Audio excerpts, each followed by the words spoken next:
चलिए आज के इस वीडियो में मैं आप सभी को बिनी यंगा गवर्नमेंट वुमेंस कॉलेज का जो एडमिशन फॉर्म फिलअप प्रोसेस है वो मैं आपको इस वीडियो में बताने वाला हूँ। चाहे आपका बीए फर्स्ट सेमेस्टर के लिए हो, चाहे आपका बीए थर्ड सेमेस्टर के लिए हो, चाहे आपका बीए फिफ्थ सेमेस्टर के लिए हो, सबका फॉर्म फिलअप जो एक ही जगह पे किया जाएगा और सबका मैं यहाँ पे कवर अप करने की कोशिश करूँगा। तो आपको इस वीडियो को ध्यान से देखना है और मेरा हर बात को ध्यान से सुनना है और आपको समझने की कोशिश करना है। जैसे कि आप मेरा स्क्रीन पे देख सकते हैं कि यहाँ पे बिनी यंगा गवर्नमेंट वुमेंस कॉलेज का जो ऑफिशियल होम पेज है, जिसका होम पेज का इंटरफेस आपको यहाँ पे देखने को मिल जाएगा। तो यहाँ तक आपको पहुँचने के लिए आप जो कोई भी ब्राउज़र ओपन करके वहाँ पे bygwc.poma.in ऐसे टाइप करके आप जो सर्च कर सकता है, उसमें आपको डायरेक्ट यहाँ पे रिडायरेक्ट कर दिया जाएगा। या फिर आप इस वीडियो को मेरा यूट्यूब चैनल पर देख रहे हैं तो मेरा यूट्यूब चैनल का जो डिस्क्रिप्शन बॉक्स है वहाँ पे भी आपको इसका लिंक आपको मिल जाएगा। तो यहाँ पे पहुँचने के बाद ये खास करके मोबाइल फ़ोन में जो कर रहा है उन लोगों के लिए ये जो स्पेशली उन लोगों के लिए ज़्यादा अच्छा होने वाला है। तो यहाँ पे कंप्यूटर या लैपटॉप का, डेस्कटॉप का, उसके लिए मैं यहाँ पे नहीं बना रहा है। ये खास करके आपका मोबाइल फ़ोन में जो बनाएगा उसके लिए उसको नज़र में रख के ये वीडियो बना रहा है, ठीक है। तो यहाँ पहुँचने के बाद आपको राइट साइड टॉप कॉर्नर पर आपको ट्री देश यहाँ पे देखने को मिल रहा है। तो इस ट्री देश पे आपको क्लिक करना है। अगर आप मोबाइल पे देखोगे तो ये जो दिखाई देगा, अगर आप डेस्कटॉप या कंप्यूटर लैपटॉप में ओपन करेगा तो ये जो दिखाई नहीं देगा। खास करके ये मोबाइल के लिए है इसलिए ये दिखाई दे रहे हैं। तो यहाँ पर हम क्लिक करेगा। तो वहाँ पे क्लिक करने के बाद यहाँ पे काफ़ी सारे ऑप्शंस आ जाता है, आपको यहाँ पे देखने को मिलेगा। जैसे कि होम है, अबाउट, एडमिनिस्ट्रेशन, एकेडमिक, ऐसे करके काफ़ी सारे हैं। तो हम यहाँ पे एडमिशन्स वाला में क्लिक करेगा, एडमिशन वाला में, ठीक है। तो एडमिशन वाला में जैसे ही क्लिक करेगा यहाँ पे हमें 3 ऑप्शन देखने को मिलता है। एक जो एडमिशन प्रोसीजर, जिसको आपको वहाँ पे जाके एडमिशन प्रोसीजर को आप देख सकते हैं, और फी स्ट्रक्चर में जाके आप फी स्ट्रक्चर को देख सकता है। और ऑनलाइन जो फॉर्म फिल करना है वो आपको हमें यहाँ पे ऑनलाइन एडमिशन का ऑप्शन पे क्लिक करना होगा। तो ऑनलाइन एडमिशन का ऑप्शन पे हम जैसे ही क्लिक करेगा ये आपको नया पेज पे रिडायरेक्ट किया जाएगा, जहाँ पे आपका जो फॉर्म है, एडमिशन फॉर्म है, वो यहाँ पे ओपन हो जाता है। तो फॉर्म कुछ इस प्रकार से आपको देखने को मिल जाएगा। तो यहाँ पे आपको ज़्यादा कुछ नहीं करना है। आपको यहाँ पे अपलोड इमेज पे जाके क्लिक करके फिर आपका फाइल से जो आपका पास फोटो रेडीमेड है उसको आप यहाँ पे आप अपलोड कर सकता है, ठीक है, सिलेक्ट कर सकता है। सिलेक्ट करने के बाद फिर आपको यहाँ पे फॉर्म में पहला चीज़ आपको भरना है यहाँ पे अपना नाम या एप्लीकेंट का नाम, स्टूडेंट का नाम, ठीक है। फिर यहाँ पे आपको अपना जेंडर सिलेक्ट करना है। तो यहाँ पे फीमेल ही होगा क्योंकि वुमेंस कॉलेज है, तो यहाँ पे फीमेल ही रहेगा, सबका फीमेल ही रहेगा। उसके बाद फिर आपको यहाँ पे कुछ पूछा गया है, सिंगल गर्ल चाइल्ड, यानी कि आप लोती बेटी है क्या, ऐसे कुछ। तो यहाँ पे लोती बेटी है तो यस कर दो, नहीं है तो नो कर दो। और शादी हो गया क्या, उसको यहाँ पे नहीं हुआ है तो अनमेरिड, और हुआ है तो मैरिड पे कर दीजिए।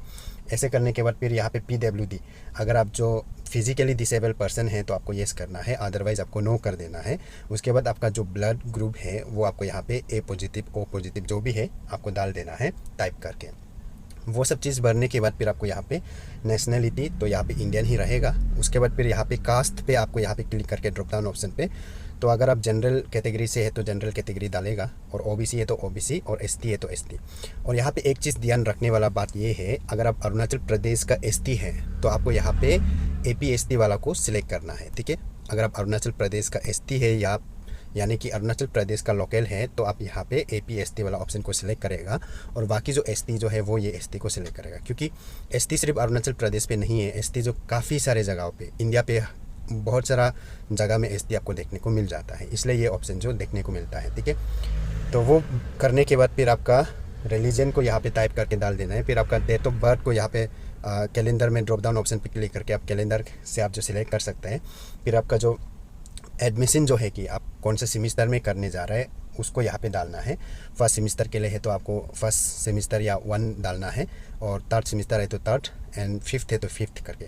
लेकिन उसको सकने से आप जो रोमन वाला से कीजिए, जो नंबर वाला 1 2 3 वो वाला मत डालो। यहाँ पे आप रोमन वाला जो नंबर है वो आप यहाँ पे यूज़ कीजिए, ठीक है। उसके बाद फिर फर्स्ट सेमिस्टर के लिए ये जो CUET वाला ऑप्शन जो दिया गया है, अगर आप फर्स्ट सेमिस्टर है और आपने CUET एग्ज़ाम दिया है तो उसका रोल नंबर यहाँ पे डालेगा। तो हर एक सब्जेक्ट का अलग अलग रोल नंबर होगा, तो उसको आपको यहाँ पे पहला सब्जेक्ट का रोल नंबर डाल के फिर आपको कोमा लगा के, उसके बाद दूसरा सब्जेक्ट का, फिर कोमा लगा के, फिर तीसरा सब्जेक्ट का, ऐसे करके आपको रोल नंबर को मेंशन करना है। तो अभी तक CUET का रिजल्ट नहीं आया है तो आपको मार्क्स वगैरह को भरने का ज़रूरी नहीं है। रोल नंबर डाल के फिर यहाँ पे पेपर, टाइटल, कोड और एग्ज़ाम डेट वगैरह को आपको यहाँ पे भर देना है। ये स्पेशली फर्स्ट सेमिस्टर जो एडमिशन करने जा रहे हैं उन लोगों के लिए है, और जो third semester and fifth semester के लिए ये ज़रूरी नहीं है, इसको आप स्किप कर सकता है।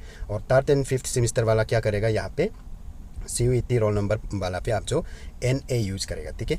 NA यहाँ पे बस आप NA टाइप कर देना है। NA का मतलब क्या है बोलने से, नॉट एप्लीकेबल। तो आपको यहाँ पे NA सिर्फ यूज़ करना है और कुछ नहीं करना है। उसके बाद फिर आपका फादर्स नेम भर दो, फिर उसका ऑक्यूपेशन डालना है तो डालो, अदरवाइज़ आप यहाँ पे भी NA यूज कर सकता है। NA यानी कि नॉट एप्लीकेबल। और फादर्स का ऑफिस एड्रेस, फादर्स का ऑफिस कॉन्टैक्ट नंबर, यहाँ पे पूरा आप NA यूज कर सकता है, ठीक है, नॉट एप्लीकेबल करके। और मदर्स का नाम भी डालना है, occupation, office address, office contact number. Mother's का ऑफिस कॉन्टैक्ट नंबर पे आपको यहाँ पे शायद NA डालने नहीं सकेगा होगा, तो आपको यहाँ पे 0 डाल देना है। ये NA जो यहाँ पे एप्लीकेबल नहीं होगा, तो आपको यहाँ पे सिर्फ 0 टाइप कर देना है तो चल जाएगा। उसके बाद फिर आपका जो पेरेंट का ये इनकम आपको यहाँ पे रैंडमली डाल देना है, जैसे कि 50,000 या 80,000 या 1 लाख ऐसे करके आपको यहाँ पे इंटर कर देना है। उसके बाद फिर स्टेट ऑफ डोमिसाइल, अगर आप अरुणाचल प्रदेश का है तो अरुणाचल लिखो, असम का है तो असम का, या मिजोरम का है तो मिजोरम, ऐसे करके आपको लिखना है, ठीक है। उसके बाद फिर आपका यहाँ पे परमानेंट एड्रेस, परमानेंट एड्रेस में पहले आप विलेज का नाम लिखो, फिर POPS का लिखो, फिर डिस्ट्रिक्ट, उसके बाद स्टेट को लिखो, ठीक है। उसके बाद कॉरस्पॉन्डेंस जो प्रेजेंट एड्रेस को बोलता है, तो प्रेजेंट एड्रेस में भी आप पहले सेक्टर या कॉलोनी का नाम लिखो, फिर POPS का लिखो, फिर डिस्ट्रिक्ट, उसके बाद स्टेट को लिखो, ठीक है। इतना आपको लिखना है। उसके बाद आपको आधार कार्ड नंबर, आपका जो आधार कार्ड नंबर लगभग 12 डिजिट का होगा या 13 डिजिट का होगा, 12-13 डिजिट का होता है, तो उसको आप यहाँ पे इंटर कर देना है। फिर आपका जो ABC ID है वो आपको इंटर करना है। फिलहाल आपके पास ABC ID नहीं है या फिर आपको वो नहीं मिल रहा है ऐसे कुछ होने से, तो आप उसको बना सकता है डिजी लॉकर एप्लीकेशन की मदद से। तो उसके ऊपर ऑलरेडी मैंने वीडियो बना के रखा हुआ है कि कैसे करके डिजी लॉकर एप्लीकेशन में ABC ID को बना सकता है। 5 मिनट का ही काम है, तो उस वीडियो को भी आप देख सकते हो। उस वीडियो का लिंक मैं इस वीडियो का डिस्क्रिप्शन बॉक्स पर दे दूँगा, ठीक है। तो उसको देख के आप ABC ID भी बना लीजिए, ठीक है। उसके बाद फिर आपको क्या करना है, आपका एक ईमेल ID यहाँ पे देना है, फिर आपका एक इमरजेंसी वाला ईमेल ID देना है, फिर आपका व्हाट्सएप नंबर देना है, क्योंकि आपको व्हाट्सएप ग्रुप बना के वहाँ से आपको इन्फॉर्मेशन वगैरह बाद में प्रोवाइड कर सकते हैं। तो अपना व्हाट्सएप नंबर, फिर आपका कोई अल्टरनेटिव नंबर, फिर कोई इमरजेंसी मोबाइल नंबर, ठीक है। तो ये सब दे देना है। और ये सब देने के बाद फिर आपका डिटेल्स ऑफ लास्ट एग्जामिनेशन। तो डिटेल्स ऑफ लास्ट एग्जामिनेशन में क्या करेगा, अगर आप फर्स्ट सेमिस्टर है, अगर आप फर्स्ट सेमिस्टर में एडमिशन करने जा रहे हैं, तो ऐसे होने से अब यहाँ अपना स्कूल का नाम को लिखेगा, ठीक है। फिर यहाँ पे आप क्लास 12 भी लिखेगा ऑब्वियसली। फिर यहाँ पे आप जो क्लास 12 कौन सा बोर्ड से पास आउट किया है, CBSE का है तो CBSE लिखो, अगर ओपन का है तो न्यूज़ करके लिखो, फिर कुछ अलग बोर्ड का है तो उसको आप मेंशन करो, ठीक है। वो सारा चीज़ मेंशन करने के बाद फिर आपका रोल नंबर क्लास 12 में जो भी है उसको इंटर करो, फिर आपका पासिंग ईयर को यहाँ पे डालो। उसके बाद ये रजिस्ट्रेशन RGU ये सब आपके लिए ज़रूरी नहीं है, तो उसको आप स्किप कर दीजिए। उसके बाद यहाँ पे आपका क्लास 12 में जो जो सब्जेक्ट था उसको यहाँ पे सब्जेक्ट को भर दो। उसके बाद यहाँ पे उसका कौन कौन से सब्जेक्ट में कितना कितना मार्क्स लिया है वो सारा चीज़ यहाँ पे मार्क्स ऑप्शन पे डाल दो। जैसे कि इंग्लिश को आप 47 लिया है तो 47 करके ऐसे डाल दो, फिर हिंदी को 50 लिया है तो 50 ऐसे करके आपको डालना है। डालने के बाद फिर आपको यहाँ पे टोटल मार्क्स लिखना है, कितना जितना मार्क्स ऑप्टेन है उसका टोटल मार्क्स लिखना है। फिर परसेंटेज कितना होता है उसको 5 से डिवाइड करके तो उसको यहाँ पे इंटर कर दीजिए परसेंटेज में, ठीक है। तो ये हो गया आपका फर्स्ट सेमिस्टर में जो एडमिशन कर रहे हैं। तो इन केस आप जो थर्ड सेमिस्टर या फिर आप जो 5th सेमिस्टर में एडमिशन कर रहे हैं ऐसे कोई होने से, तो आपको यहाँ पे क्या करना है, यहाँ पे आपका बिनियांगा गवर्नमेंट वुमेंस कॉलेज लेकी ऐसे लिखना है। फिर आपका क्लास में आपका सेमिस्टर मेंशन कीजिए, जैसे कि थर्ड सेमिस्टर नहीं होगा, सेकंड सेमिस्टर का आप जो एग्ज़ाम दिया है तो आप यहाँ पे सेकंड सेमिस्टर मेंशन करेगा। फिर अगर आपने 4th सेमिस्टर एग्ज़ाम दिया है तो यहाँ पे 4th सेमिस्टर होगा क्लास पे। उसके बाद बोर्ड या यूनिवर्सिटी में आप RGU डालेगा, फिर रोल नंबर मेंशन कर दीजिए, फिर पासिंग ईयर आप अभी 2024 डाल दीजिए। फिर यहाँ पे रजिस्ट्रेशन नंबर आपका मार्कशीट में रहेगा, कोई भी मार्कशीट में, तो उसको डाल देना है। फिर अभी तक आपका जो जैसे कि प्रीवियस सेमिस्टर का रिज़ल्ट नहीं निकला है, ऐसे कुछ होने से आपको ये मार्क्स वगैरह को यहाँ पे डालने का ज़रूरी नहीं है। अब यहाँ सब्जेक्ट को मेंशन कर सकते हैं, तो मार्क्स को आप नहीं भी डालेगा तो भी चलेगा, क्योंकि आपका रिज़ल्ट अभी तक नहीं आया है। और रिज़ल्ट आ गया बोलने से आपको डिटेल्स भरना है, नहीं आया तो इसको स्किप कर देना है, ठीक है। उसके बाद फिर ये नेक्स्ट पे आपका फर्स्ट सेमिस्टर और थर्ड सेमिस्टर के लिए है। तो यहाँ पे आपको क्या करना है, मेजर सब्जेक्ट लेने के लिए आपको 2 मेजर सब्जेक्ट यहाँ पे डाल देना है। जैसे कि यहाँ में हिस्ट्री डाल दिया, फिर यहाँ में पोल साइंस डाल दिया, ठीक है। दोनों में कहीं पे भी आपको मिल सकता है, ऐसे होगा।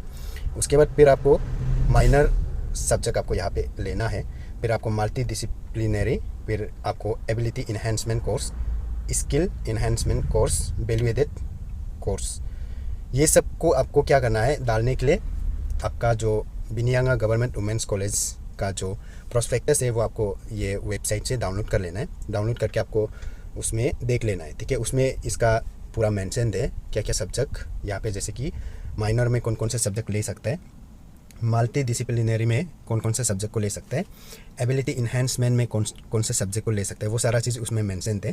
तो उसको आप प्रोस्पेक्टस से डाउनलोड कर लीजिए, या फिर इस वीडियो का स्क्रीन पे आप देख सकते हैं। यहाँ पे आप देख के, यहाँ से भी आप देख के कर सकते हैं, और क्लियर नहीं आ रहा है तो आप जो प्रोस्पेक्टस को डाउनलोड करके वहाँ से भी आप देख सकता है, ठीक है। तो ये हो गया। तो ये करने के बाद फिर आपको 5th सेमिस्टर में मेजर सब्जेक्ट कौन सा लेना पसंद करेगा उसको आप यहाँ पे डाल दीजिए। तो अगर आप 1st सेमिस्टर या 3rd सेमिस्टर है तो जो ऊपर में आपने मेजर सब्जेक्ट मेंशन किया था उसको यहाँ पे डाल दीजिए, और जो अभी 5th सेमिस्टर है वो अपना सब्जेक्ट को डाल दीजिए, ठीक है। और 2-3 सब्जेक्ट होने से तो आप कॉमा डाल के यूज कर सकता है। उसके बाद यहाँ पे लोकल गार्जियन का या पेरेंट्स का नाम को डाल दें। डालने के बाद फिर आपको यहाँ पे आपका एक्स्ट्रा करिकुलर एक्टिविटीज़ में कोई भी एक आप टिक कर सकते हैं। उसके बाद आर यू एम्प्लॉयड में आपको नो कर देना है यहाँ पे, ठीक है। अगर आप जॉब वगैरह कर रहे हैं तो आप येस करना है, अदरवाइज़ आपको नो करना है। तो मैक्सिमम तो नो ही होगा, तो आपको नो कर देना है।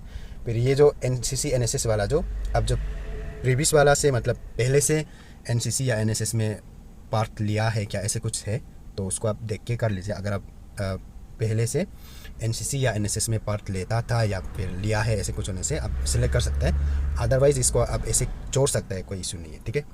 उसके बाद फिर आपको यहाँ पे चेक बॉक्स है, वहाँ पे क्लिक करके चेक मार्क दे देना है।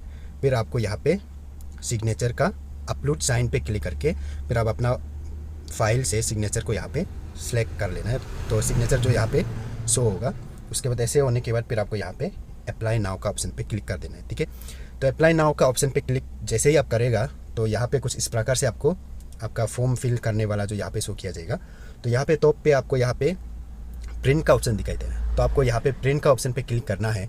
अगर आप प्रिंटर के सामने बैठा हुआ है, प्रिंटर कनेक्टेड है आपका डिवाइस से, ऐसे कुछ होने से आप प्रिंट पे क्लिक करके आप डायरेक्ट प्रिंट कर सकते हैं। अदरवाइज़ आपके पास कोई प्रिंटर कनेक्टेड नहीं है, ऐसे कुछ होने से आप जो प्रिंट पे क्लिक करके PDF में उसको सेव कर सकते हैं, और PDF में सेव करके किसी भी साइबर पे जाके उसका प्रिंट आउट ले सकते हैं। अब उसका PDF को आपको बस साइबर वाला को सेंड कर देना है, और साइबर वाला उसको प्रिंट आउट कर देगा। उसको आप कलर पे प्रिंट करके फिर उसको रिक्वायर्ड डॉक्यूमेंट्स के साथ में उसको आप अपना कॉलेज में सबमिट कर देना है। तो जितना डॉक्यूमेंट्स रिक्वायर है वो आपका उस फॉर्म पे मेंशन रहेगा, उसको देख के आपको अपना कॉलेज पे सबमिट कर देना है। उसके बाद इतना ही है। उसके बाद फिर बाकी आपका एडमिशन फ़ीस वगैरह वो सब चीज़ जो ऑफलाइन आपको कॉलेज में ही करना है। तो यहाँ पे बस ऑनलाइन इतना ही करना है और बाकी पूरा ऑफलाइन ही करना है, ठीक है। तो इस वीडियो को भी आप आगे भी शेयर कर सकते हैं, शेयर करना बिल्कुल फ्री है।